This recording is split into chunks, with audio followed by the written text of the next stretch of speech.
Friends and fellows, hello and welcome to Soccer Time Update Day. This is week 1. I'm Joe Bush, unmarked at the far post.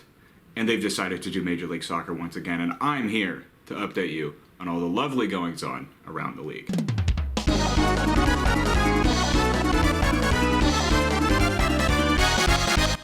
The greatest team of all time this week goes to CF Montreal, who braved playing a match on the surface of the sun to defeat in-state rivals Toronto FC by a score of 4-2. Joey Saputo during the offseason said that their rebrand from the Montreal Impact to Club Foot of Montreal was intended to change the perception of the club, to change them from being a minor league team into a major league team. And clearly it's working, because when Marky Delgado of TFC stepped up to take this penalty kick, he felt the weight of the fact that the team he was playing had a different name than the year before, and that rattled him so intensely that he gave us this lovely beauty of a penalty attempt. Congratulations to Montreal for your fantastic success this week, and I have no doubt in any sort, in any fashion, in any point of my mind that they will keep this success up for the entirety of the rest of the season.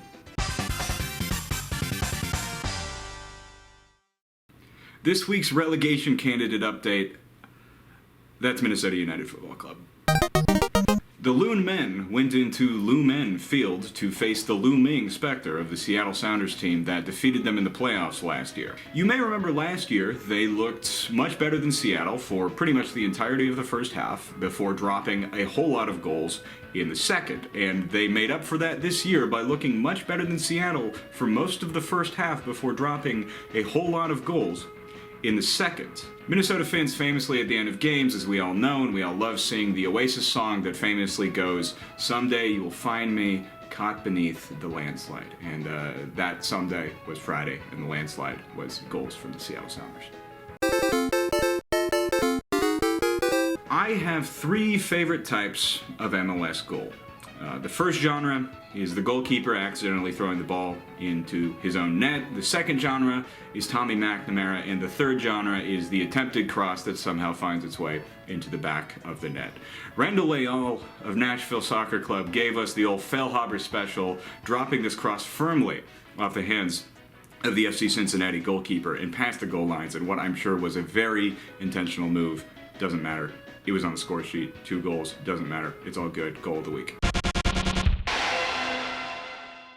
Now I'd like to actually give out an award. This is the He's Back Award for him being back and scoring goals again. Everybody in the media spent so much of last year talking about how this perennially effective goal scorer just wasn't putting him in the back of the net. At least not as much as he used to, and not as consistently as he would. His slumping goal total was front page news. Everybody was talking about this. Everybody coming into this year recognized that his team's fortunes really were riding on him getting back into the form that he had before the 2020 season. And in week 1, he silenced all the critics with a bang, getting back into the scoring column once again. I'm of course talking about Daniel Shalhoub from Sporting Kansas City, who scored a fantastic goal to lift SKC up past the New York Red Bulls in Harrison. Damn Daniel, back at it again with the scored goals. I will have to workshop that later. This week's sponsorship award for innovation and excellence in sponsorship goes to... While watching the aforementioned Red Bulls Kansas City match, I was drawn in by the on-field superimposed advertisements for the Dutch beer. It's smooth, it goes down all good, like it should. It's...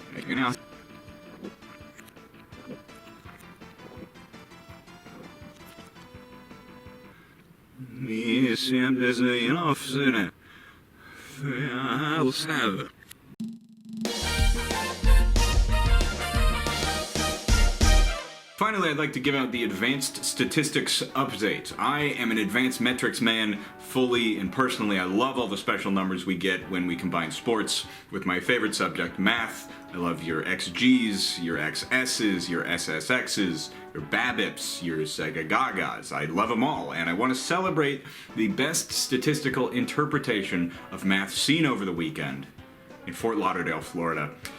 50% is a number that can mean a lot of things. But I assumed 50% when it came to stadium capacity, as was allowed by the city of Fort Lauderdale. and I'm sure many others assume this as well, meant like, an extra seat between everybody distributed equally throughout the stadium. They teach math in Florida very differently, though, and I grew up in a state that teaches science very differently from everybody else, so that's fair. But they elected to put what was probably about 40% of that 50% allotted capacity down on one end, and the other 10% got to be in those little kind of separated pods around the stadiums. And then they brought old Don Garber out at halftime to talk about how he was excited to safely bring fans back to stadiums, to scale up slowly and diligently until we can really have the return of full capacity, shoulder to shoulder, packed houses in Major League Soccer. Cramming everybody together, arm to arm, shoulder to shoulder, chest to back, only for the rest of the stadium to be separated, is the safety equivalent of the guy at 24-Hour Fitness standing outside with that radar thermometer x-ray gun that tells you you've got a healthy temperature of 85 degrees and thus you're not sick and thus you can come into the gym.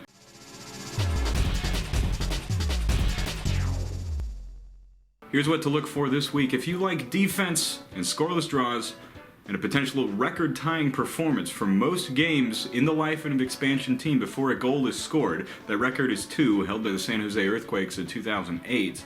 Look out for Austin FC in Colorado in Commerce City this weekend. If you like goals and chaos and Paxton Pomicle's mustache, look out for San Jose and Dallas. And if you're John Champion's son, look out in general. Otherwise, thank you from the bottom of my heart for humoring me. And as far as I know, that's all.